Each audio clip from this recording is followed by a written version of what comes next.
What's going on, everybody? Welcome to the Coffee Club. My name is Marshall, and we got Kenneth Reid. Kenneth Reid here, long-term family friend. We've been knowing each other for quite a while, and it's a pleasure to have you on, bro. How you doing today? I'm good, man. How you? Amazing, man. I'm glad to be up in here. Finally, able to get you on the schedule Yeah, I'm and excited. get you, in here for the interview / podcast. All right. So tell us a little bit about yourself. Well, like I said, my name is Kenneth Reid. I'm a communications tech. I'm an Army veteran. I'm a father, and that's my day-to-day grind, man. Yeah. Just raising my babies and making ends meet. How's that been going? Fatherhood. Oh my goodness. Fatherhood to me is your greatest reflection of yourself. So you always reveal your spaces of growth because you Okay. see yourself and your kids, and they're going to challenge what you don't want them to pick up, and whether it's communication, whether it's patience, Okay. and all those things. So yeah, it's beautiful chaos. Beautiful chaos. Okay, you say you're a communication technician, so you said that about your kids. What are some of the things that you are seeing in your kids that you have now mastered in your profession? Like, how does your profession, being a communication tech, how does that lead into fatherhood, parenting your children? Well, as a communications tech, I'm working on radios and computers Okay. and troubleshooting. Okay. You always have problems. Gotcha. And when you don't personalize a problem, being like, oh, what's wrong? I can't figure this out, or I don't know this. Mm-hmm. You embrace that field not knowing, and it's okay. Mm-hmm. It's about figuring out the answer. Okay. So when it comes to your children, all of them are different. Like 4 of my kids live with me, so all of them are different. Okay. So paying attention and with unexpected challenges, Okay. whether I got 3 girls, whether it's boys, Mm-hmm. whether it's clothing, whether my son is like, hey, Mm-hmm. this is the direction I gave you. Uh-huh. You didn't do it at all. Right. And then being able to effectively communicate because they all receive different. So you know how we were brought up. Yeah. That's what I was told is what I'm going to do. Right. And you only got one time. And you only have one time. Or else.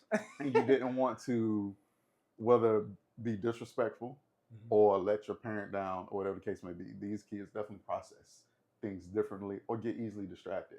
And so understanding that and gaining that patience, because it's the same in my field of work. If I'm working with a civilian that's working on their computer's not working, right, I got to start at this.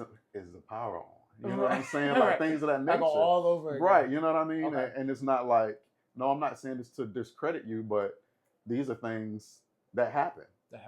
And so learning that patience with the population, my children, grade A training of patience. Upper echelon. I got you. So you have a boy and 3 girls. Right. So I have 3 boys and 3 girls. My ex-wife had 3 boys before we met. Gotcha. And so the baby boy still lives with me, and my 3 girls live with me. Okay. So, how is that, parenting style, like having only one boy, but, bombarded with women as well? Oh my goodness, man.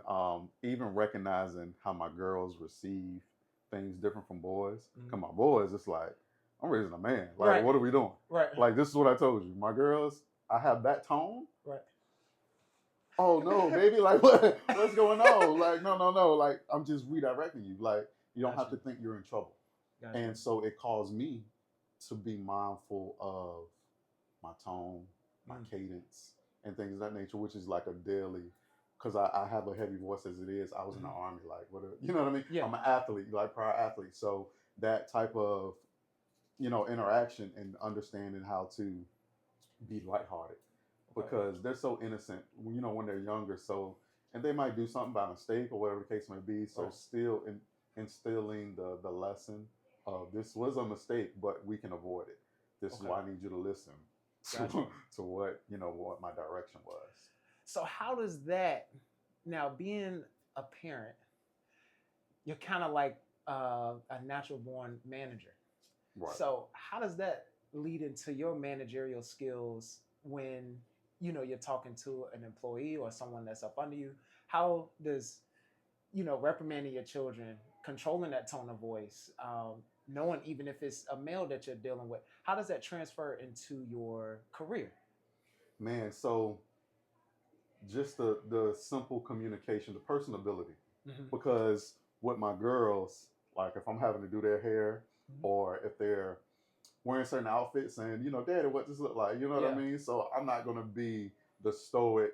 They're like, yeah, baby, that looks good. I'm like, all right, girl, get it. You know what I'm saying? So because I want them to understand, like, no, Daddy not gonna be, he's not being strict. Right. I'm being a parent and I'm also being a man, so I'm gonna teach you how to, carry yourself. Okay. And conduct yourself on how you're going to be perceived. Now, that doesn't mean other people's perception control how you operate, but you're going to understand, I want you to be you, but I also want you to be aware of the world that you're going to be interacting with. Gotcha. Whether it's friends, et cetera, et cetera. So even in the work field, I'm a pretty quiet person naturally. Gotcha. So, but I'm breaking the ice when I'm dealing with someone that may be in a stressful situation. They need their stuff to work, right, and it's not working.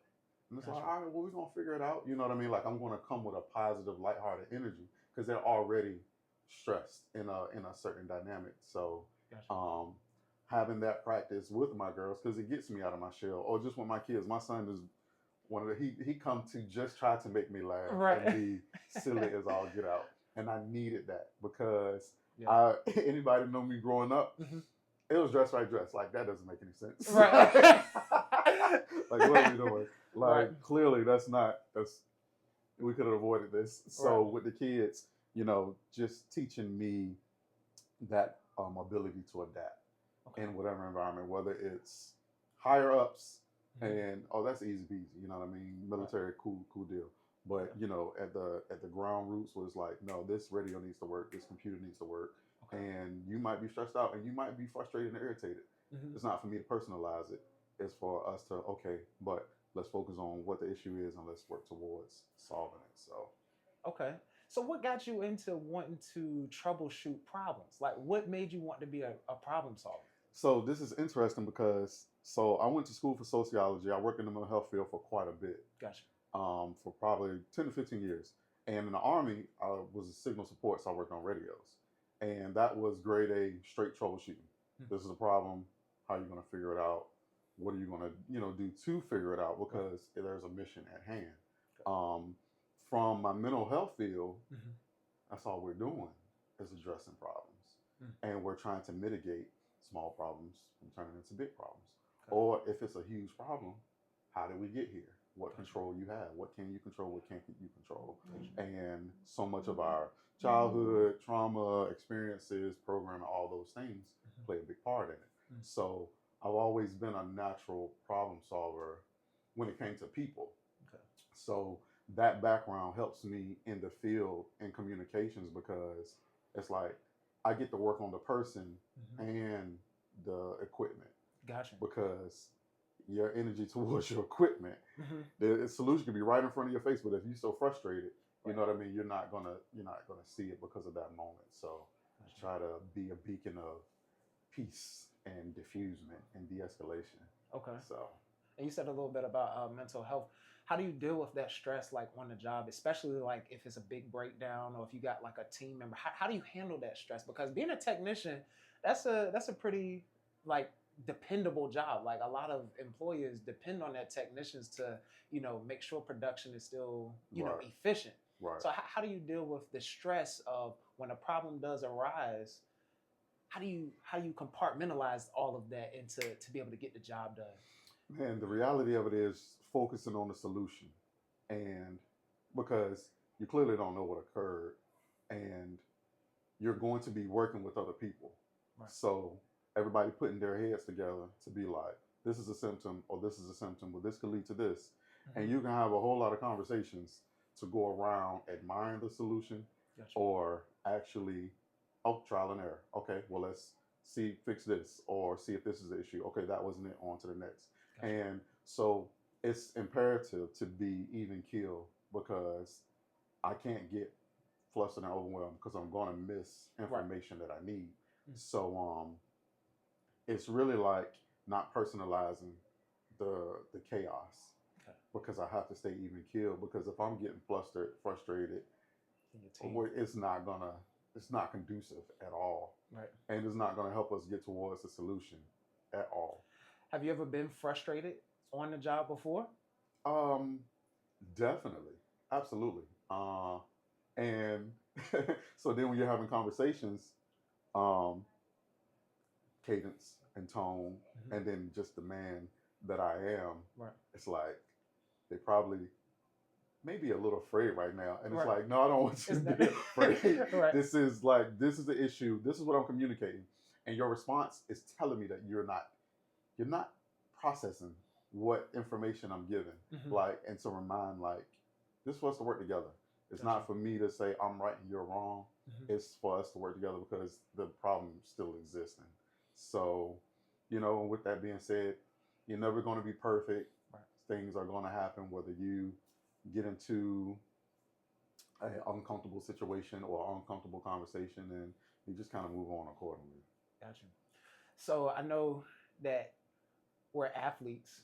I wouldn't want to say prior athletes because once you're an athlete, you're always an athlete. Right. We touched a little bit about this before we started talking about the mindset of it. So going into the workplace, do you ever see that competitive nature, come out in the workplace where whether it may be a job or it may be, your fellow employee or someone that you're managing, Mm. When it's coming to get things done, do you have a sense of urgency or do you? I have a sense of desire of being prepared Okay. and being a team player. Okay. I want to do my role. And so my basketball background is, okay, I can't shoot threes like you, Right. but I can rebound. Gotcha. You know what I mean? I can box out and I can play defense. Right. So I'm going to be prepared to do my job. So for me, it's not a competitive sense. It's me like, I want to know more. I want to be able to converse more about certain problems, right, and really have a better grasp on whatever issues are, or even a certain field, whether it's networking or security, things that I'm not super familiar with, but I have a desire to be better. Gotcha. So that athletic background puts me in that mind space because of the field that I'm in. Gotcha. That's interesting. And I know you're real big. You say you have a background in mental health or sociology. Mm-hmm. Talk a little bit about that, how that comes into play in your personal life and in your work life, where, like we said, we spoke about you being in the workplace, but let's talk about it being in your personal life. How has that background shaped you? Man, being an active listener. Mm-hmm. I'm not a surface level guy. Mm-hmm. So I may say to myself, I'm pretty quiet, but if we're talking about something that right, I have something to say about, right, we're going to talk. You know? I like that. So just in that space and within the mental health field, being aware of other people's behaviors, you know, what they say, and recognizing like, oh, they may need an ear today. You know what I mean? Whether it's a old stranger that's just telling you something that they're going through, or their kid's story, like having that enough patience and care and consideration and empathy to be like, I'll offer you my time to, you know what I mean? Just because a smile, depression, things of that nature, like a smile and a hello can brighten someone's day in a way that you'll never really know until, or understand until you have that moment. Like, dang, I needed that hug, or dang, I needed that text message. Okay, so I know you say you mostly are quiet, even though we're not seeing that right now. I was actually, caught off guard when he said, he's a little bit more introverted, a little bit more quiet. So, when you speak of you being introverted, and you said that you are focused on being prepared, has anyone ever misguided their judgment on you as far as like what type of person that you are? All the time. And then when they start talking to you, things like, brighten up, and they're like, oh my God, like I never knew. Right. Story of my life. For right. real. Like, really? Like even in the Army, people were like, I thought you were stuck up. I thought you was this. And I was just like, no, I just don't tolerate bullshit. So I don't talk about stupid shit. Like, I got and you. it's like not that people are stupid. It's just like I'm not. I'm not a like even when it comes to sports. Like I'm not a fanatic. Right. So I don't know the details of every player or every. I just enjoy watching the sport. So I'm not going to interject if I don't have anything to add to the conversation. Gotcha. Like I'm okay because I'm very observant as well. Mm-hmm. So I'm okay just sitting back and listening. I'm Gotcha. like, oh man, I didn't know that, or that's interesting, Mm-hmm. or whatever the case may be. It's interesting that you know that about yourself too, because what are some things that you're into? Since you're an introvert and you're quiet, to me that signals that every time I hear someone say that they're kind of introvert or to themselves, they have a deep knowledge about something. Mm-hmm. They're more calculated. Mm-hmm. They're more sure about like what they're doing. Mm-hmm. What are some of the things that you're confident in, that you have deep knowledge about? That's a tough one, because I have interests, things that I enjoy. Becoming a parent, and then a husband at some point. You know, it was just family. Mm-hmm. You know, and just working and evolving to reach certain aspects and gain certain things for my family. Mm-hmm. And so with the separation and divorce, it brought me back to me like, okay, what do you like? Right. You know, what do you enjoy? Because my whole frame of mind was us, we, our. It never was, oh, just I, you know what I mean? Mm-hmm. And so I'm just putting everything on my back, which from the mental health standpoint was like, that's not conducive at all. Right. And you know that. You tell people all the time, but letting people in, communicating. Gotcha. Asking for help or support or guidance. Mm-hmm. So for me, I've always been that person, oh, this is the decision I made, this is what I'm doing. Mm-hmm. And I'm going to work through it. Mm-hmm. I'm going to endure, but opening my mouth and asking for guidance or support and having conversations, especially within like an us conversation, right. A man-to-man conversation. Right. Having those conversations really opened my perception to be like, damn, like they've experienced almost the exact same thing in different ways. Yeah. And it normalizes it to be like, oh, I'm not isolated. Right. I'm not alone. I'm not by myself and it's just some anomaly. Like, no, like this is part of life and a lot of people endure it and experience it. But how am I going to know that if I'm just a me, myself, and I, and I'm taking care of everybody else because I'm not taking care of myself. Right. You know, so I feel like I'm just a natural learner and observer. Mm-hmm. So I could probably have a conversation about anything, and whatever a task that needs to be done, I'm going to pay attention and align with whatever I can do to support. Gotcha. So I can't say I have like an in-depth like focus that I know a lot about of. Gotcha. I just kind of enjoy life within my own introverted way, right? And blessed with opportunities like, you know, when we talk, right? We talk. Most definitely. You know what I mean? Most definitely. And because I have this energetic discernment now, I can recognize conversations or people that drain me and conversations of people that light me up and fuel me.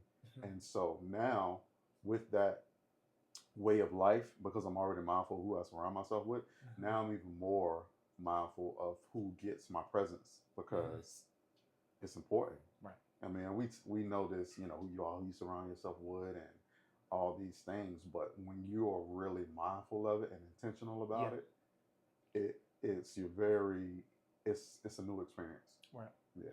Yeah. You said something about your divorce and how mental health, it seems that a lot of people may have looked at a divorce as a setback, but from what I'm hearing, you're saying that the divorce was actually a reflection point. Oh man, it was a huge setback as far as how people are defining it. Because for me, it ripped this identity of from childhood me wanting to be a good husband and a good father. So immediately I was a failure. Gotcha. So mental health wise, it was it was destructive. But I needed that destruction to find me, because I can't take care of anybody if I'm not taking care of myself. Gotcha. And we're not really taught self-care, self-love. Like that's kind of aligns with selfishness. Gotcha. But if I'm not okay, how can I be okay for anyone else? Right. And then if I'm not communicating about it, or if then even if I'm beating myself down about things, because for some reason our generation has this self-critical analysis to be like, I'm gonna be aware of my own flaws, so I can be prepared for the world. But energetically, that is literally attracting what I'm defining myself as. Gotcha. So now I'm presenting myself with more challenges for things, because I'm looking at my defaults or my faults instead of my talents, instead of what I align with. And accepting myself and learning myself and becoming aware of that. So everything that occurred just put me on my journey of healing, because we all have childhood trauma, whatever the case may be, the way our belief systems have come about. We've received that from everywhere outside of ourselves, parents, school, church, whatever the case may be. Gotcha. At some point in your life, you have to realize, well, who am I? Right. And why do I do what I do, or why do I believe what I believe? And that's where your journey begins, for you to have that level of self-awareness. Because,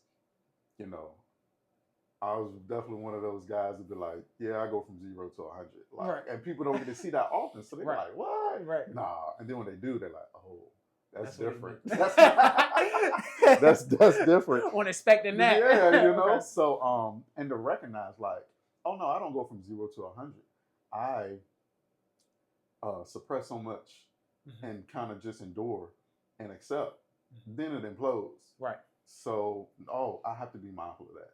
And I have to learn, to be honest, is that level of emotional intelligence. Gotcha. Because when you have a trigger, it's not the trigger's fault. The trigger is revealing, why does that bother me? Right. Where does that come from? Right. And so when you just do a little bit of self-analysis and awareness, you'll really begin to see, like, oh, that's kind of what that stems from. Gotcha. Well, does that belief about, even with my kids, oh, you didn't do exactly what I told you to do when you do it. That's disrespect. Right. To them, they forgot. They don't even understand. They literally went, go to the dresser. It's on the right side. Right. It is there. Come back now. I don't see it. Well, that's... You know what I mean? Right. Boom. So I go up there and see, it's right here, whatever the case may be, but not embodying that as disrespect. Like, no, you just wasn't, you just didn't want it, blah, blah, blah. Right. No. Oh, okay. So this is the training process of learning how to follow directions, learning how to be observant, and learn how to search a little further than the one space you probably came up, looked, didn't see it, and came back downstairs. Gotcha. So learning that self-awareness and that belief system, like, oh, kids don't do what you say, it's disrespect. And it's just like, no, it could be so many other things. Right. Because also when you're learning about yourself, you be like, oh, this is the whole world that I live in, because of how I perceive everything. Right. Everybody's in their own whole world. Right. Perceiving things how they perceive it. Correct. So if someone does something, that's based on their perception, their beliefs, their world. Right. I can't control that nor change it. Right. But I can pay attention to how it affects me. And even if I allow it to affect me. And so learning that, you learn to have grace for others. Now that doesn't mean tolerate anything and everything, but you learn to have grace. You learn to experience unconditional love. Because us, especially as boys, our unconditional love is from moms. Right. And from the women in our life. So true. That's the purest level of unconditional love. Yeah. And so, but that's like, oh, that's mom. You know what I mean? Mom always gonna call me handsome. Right. Exactly. You know what I'm saying? You know what I mean? She think everything cute. Right. You my baby. Right, exactly. So learning to embody that. Gotcha. Because that's the goal. Because conditional love is what a lot of people operate in, whether they know it or not. Right. And conditional love means when this happens, I'm happy, I feel love. When this doesn't happen, I feel whatever. So that means I place conditions on you, and those conditions dictate how I feel. Absolutely not. Not anymore. So they growing up, speaking, shout out to moms, but growing up in your household, how do you feel that what you saw as you were younger, growing up, that parenting style, how many of those traits are now that you're seeing in raising your child? Have you wanted to do things different, or did you, when we're younger, and we're mad at our parents and we go close that door in the room and we're like, "Ah," Right. like, can you see yourself now appreciating those moments from your parents, or have you noticed things that your parents have raised you like that you would want to do different? Right. So, for my childhood, my pops passed away when I was 12. Gotcha. So, and he wasn't around for so much. Mm-hmm. So I didn't have that direct image of me, Gotcha. guiding me. Mm-hmm. But I had a grandfather, and then my mom would make sure I'd be like in Boy Scouts or just try to surround myself with positive men. Gotcha. I think one of the biggest things that looking at our own childhoods and recognizing our parents were doing the best that they knew, but what they were taught, or what their belief systems were, and all that encompassed, Right. and showing them grace, because you'll see how they deal with grandkids, and you'll be like, right. Wait a minute, who is right. that? Right. Right. I remember getting yoked up. Exactly. It's like, why is there so much patience now? Right, right. And so even being a parent and then recognizing like, oh, there's so much more patience because you get more experience. Right. So now, just even with my older sister, who we're like about 6 years apart, and then to me, you will look at it like, oh, no, he was just a baby, etc. It's like, well, no, mom probably had a little more experience with raising a child, and then already seeing teenage years before I got to mine, or all those things. So it's just we're all just on a journey, man. And so definitely my childhood just it revealed what I wanted to do, what I didn't want to do. So even from the fatherhood aspect, what I'm gonna be around mine. Right. Like I don't care when, where, how. Nah, gotcha. I'm gonna be around mine. You're gonna be involved. That's very important. Right. And so that was although that gap was there for me, guess what? It initiated my desire to always be involved as much as possible, and be that beacon of masculinity for my sons and for my daughters. And it still is, there's no blueprint. Gotcha. So even within that, you're still growing. So the father that I became 10, 12 years ago to the father I am now is totally different. Now, do you think, I want to ask this question. You're a father. Now, we said something about your, let's say, grandmother. Back in the day, they used to yoke us up, and now they're a little bit more soft-hearted. Do you think that, based on your background, that parents that are now our parents that are now grandparents, do you think that since they do have grandchildren, this is their chance to do parenting right this time? And do you think that this is why we don't see the more hard of an attitude, or if you don't do this, I'm gonna spank you, or anything like that? So do you think that our parents now, since we have had kids and their grandkids, do you think this is their second chance at getting parenting right? Absolutely. Okay. Absolutely, because now it can be even more enjoyed, because we know our parents was grinding. We know our grandparents was grinding when they, had our parents. So, so they're in the day-to-day grind, and they're preparing them for the world, because that's the concept. No, you need to follow directions. You need to be respectful. You need to operate in these manners for you to be successful. Grandparents, it's like, no, I get to shower you with love and support and all these things that they pretty much got to miss out on. Gotcha. Because I can tell you, when mine were little, being in that grind, wanting to provide for them, and the other parents will tell you, time flies, enjoy it. And so What about the parents who were working Mm-hmm. 12-hour shifts and gripping the ground? You didn't really get to enjoy it, but so much. Getting to hopefully catch them take their first steps to say their first words. Do you think that's why time is flying? Absolutely. Or the perception of time is flying? Because you don't have time to spend on the things that are most important to Absolutely. you? Absolutely. And that's why this world of entrepreneurship, passive income, or even recognizing like, okay, our parents worked and the career fields were pensions and the state of the world was different. Gotcha. Nowadays, we get to sit back and be like, right, I'm really dedicating this much time to a day, a week, essentially, to make someone else wealthy, depending on the career you're in. Right. Excuse me? It's crazy, right? So to work towards what, 65?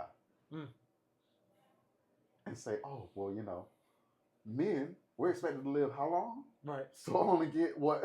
How long? About 10 years. About 10 years? Right, for real. Right. But what? Just freedom to not listen to someone else? Right. And really, if I didn't prepare, I'm still in survival mode. Gotcha. I'm still penny pinching. Still very methodical. Speaking of preparation, who taught you about money? No one. No one. To realize, oh, you know, well, they taught us survival. So money and survival, which is not being taught about money, is really experiencing life as it goes, making ends meet, hoping for a better job, better benefits, whether it's even going off to college. Right. And we're part of that generation where people was graduating with a degree and couldn't find a job. Right. Or then you do graduate with a degree and you like, oh, $30,000 a year? Yeah. That's, oh my God. That's good. Right. And then you in life and like, no, it's not. It's not. It's barely enough. It's barely enough. Yeah. Just for one person. So it was like mind-boggling. Because now what are you going to do? You just dedicated this much time, money, whether it was loans, whatever the case may be. And so now you just go further into the rat race. Right. Or you're brave enough to do something totally different because you don't really have anyone teaching you. What have you found out about money that isn't true? Now that you're an adult, you have kids in your career? I think, and I'm gonna just say it, that money is not the root of all evil, bro. Okay. I just gotta say it. I got you. You know what I mean? Because black folk can go all around the country and we can have certain sayings. Yeah. You know, when it rains, the other part it pours, or whatever the case may be, you know, waiting for the other foot to drop. And so it's just not. Okay. And then that money isn't this just piece of paper. Right. Like currency value, all those, like, this is a totally different relationship when you realize your time is a currency. Right. And there's a value to your energy and your presence and your intention and your direction. Right. So when it's removed from, oh, money means I get to buy these things and I get to go these places and I get to do these things. Correct. And it's just like, we get to see athletes that go broke. Yeah. Celebrities or famous people that you think on top of the world and have everything, are depressed or commit suicide and all those things. And you're like, oh, okay, so what am I missing? Right. Because clearly more money doesn't mean more happiness. Right. You know? So it's like, well, what is abundance? What is prosperity? What is wealth?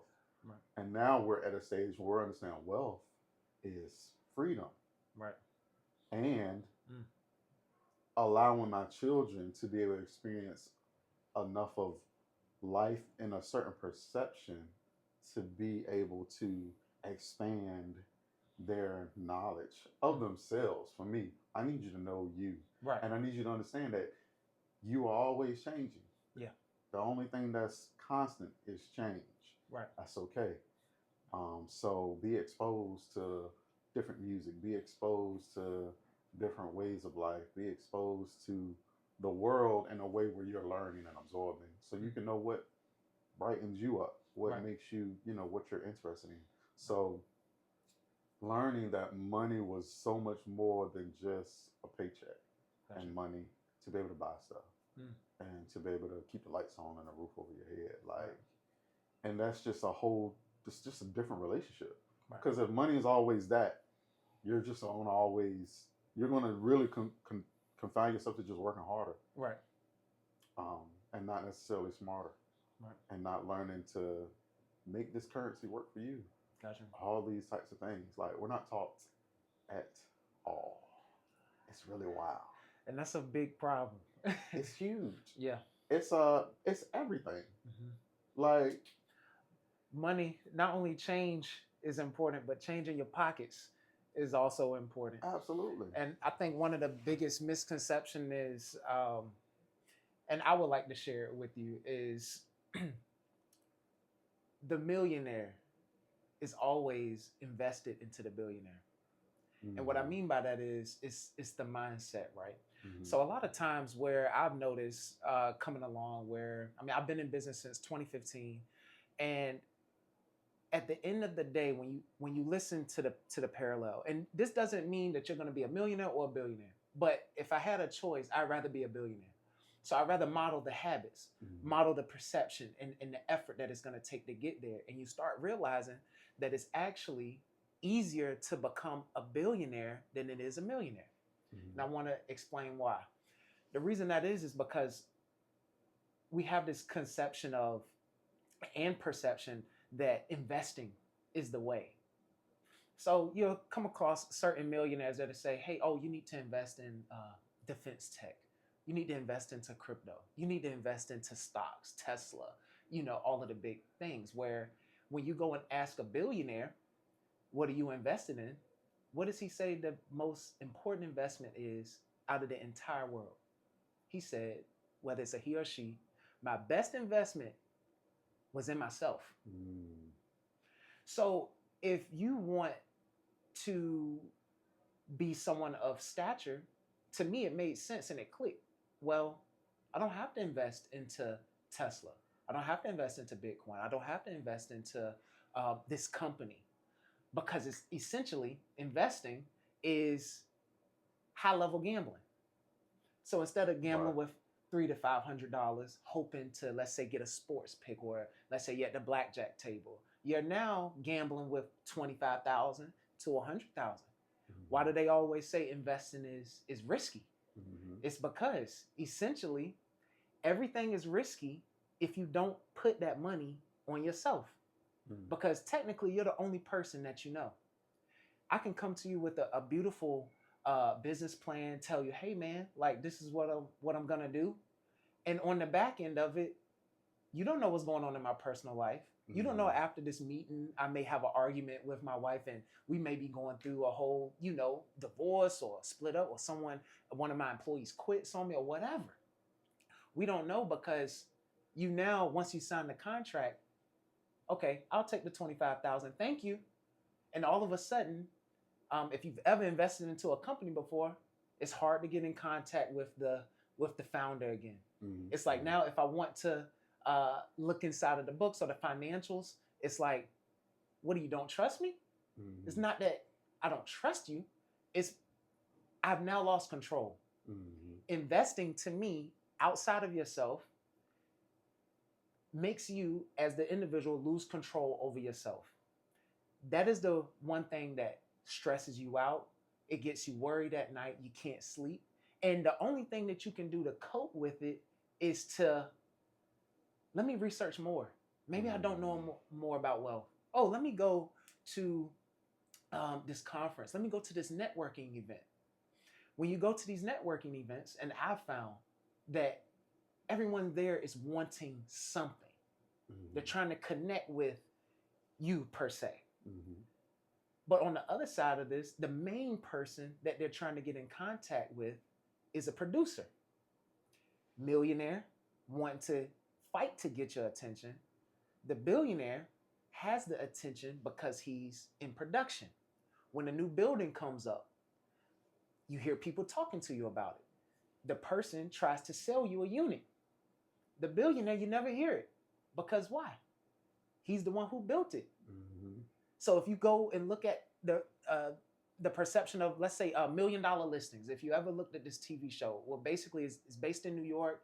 These are big time multi-millionaire real estate agents. And the catch of the whole show is, can these real estate agents build relationships with the developer? So in society, going back to less more pragmatic, when we're going out and starting a business, the first thing you get bit with in the marketplace is, oh, you need to invest your money.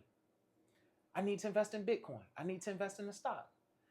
And again, going back to the perception, the billionaire always says the most important investment they ever made was into themselves. So when it comes to investing, and I want to kind of rid that out of our culture, really, because we don't understand investing. I want to transfer investing into acquisition. We need to start acquiring. And that takes the belief out of yourself, out of the next person. And now when I go acquire, it's now benefiting me, my team, my family, my bottom line. Mm-hmm. So when I go invest into, let's say I want to invest into Kenny, you're going to sell me on, I can do this, I can, have the results to you in this amount of time. And on the back end, okay, I'll give you the money. What happens after that? Your companies that you see on any chart start from ground zero, and all of a sudden, if you look at that stock chart, they kind of like they call it the banana zone. All of a sudden they just skyrocket up. Well, most of that growth was a 10-year period. So imagine if I took your life savings and said, hey man, come on and invest with me. Man, I know here, I know this famous person, I know this down at the city, I know the person who can get this approved. We can do it fast. We can get it done. Now you just took $50,000 or $100,000 of your hard-earned money that you're listening to invest. So now you feel comfortable. And all of a sudden, what could you have done with that $50,000? Most people that are working a job, they want to quit. They want time for themselves. Mm-hmm. They want a vacation. They want things, a family compound perhaps. But if I just gave you $100,000, now I have to wait 3 to 5 years, because as an accredited investor, what a lot of people don't know is when you invest into these companies, you can't sell your share until 3 years later. Mm-hmm. Sometimes 5 years later. Depends on how big the investment is, maybe 10 years later. And you start realizing where, okay, most of the time the billionaire has already taken profit on the money that I've given you. But I promised you an 8 to 10% return on your money. Mm-hmm. So if I gave you $100,000, all I really owe you is your $100,000 plus 10%, which is $10,000. Mm-hmm. So all I owe you is $110,000. Well, guess what? On the back end, they're not looking at the profits that we've made, where I'm taking it off the top before anybody. I'm taking 50% gross. Now, all of that is mine.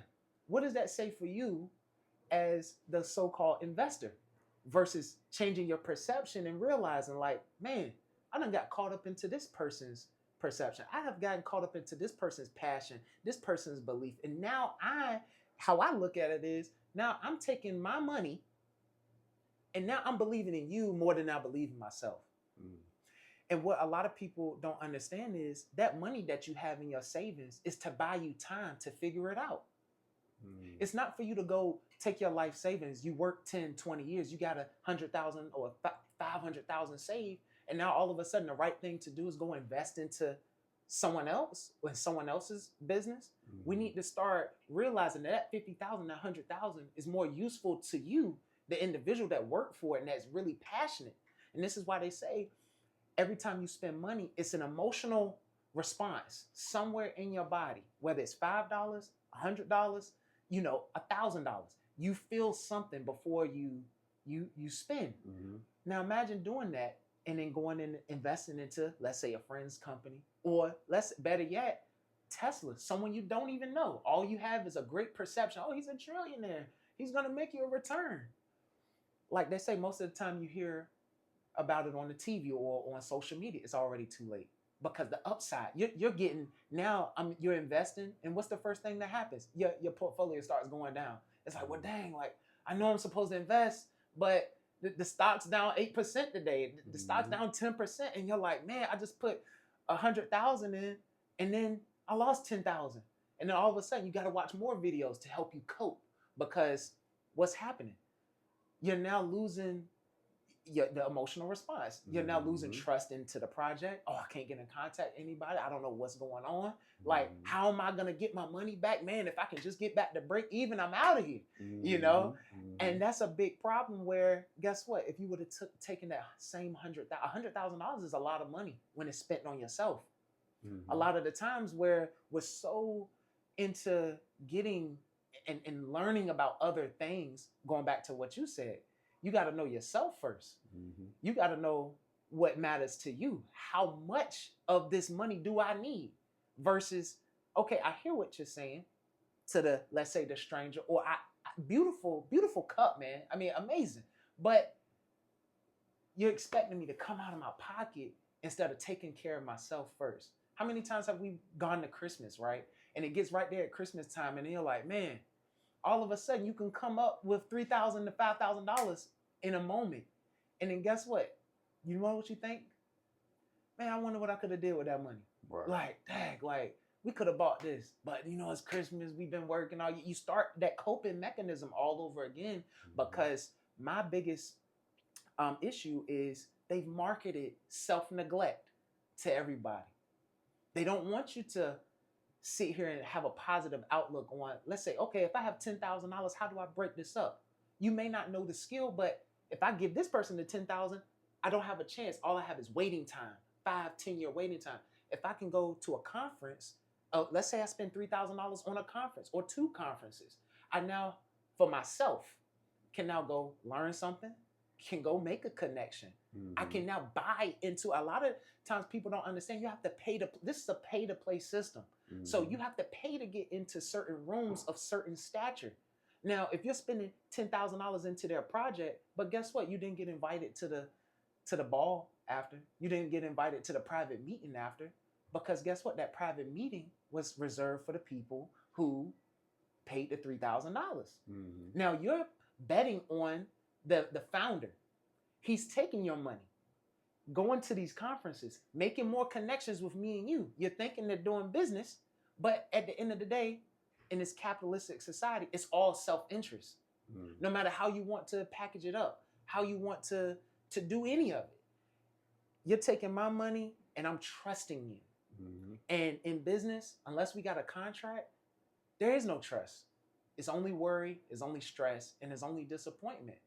So I know I've been talking, but as far as investing, what are some of the things that you have learned about investing that maybe the perception I just gave you, instead of investing into $100,000 company or $100,000 into Tesla, have you ever thought about investing into you and what that may look like? Man, even the emotional resiliency when it comes to investing in the market and learning, like, oh, this person or president, whoever said this, and now the market's going crazy. Right.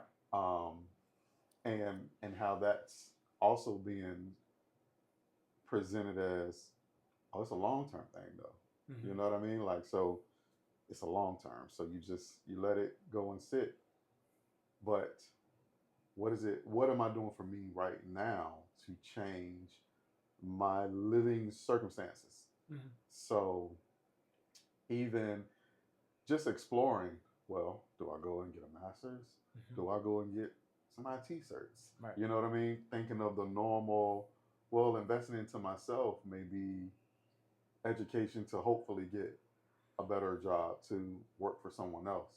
Well, that doesn't align with more freedom. Right. That doesn't align with more time for my kids, X, Y, and Z. So then becoming aware of, like, oh, passive income.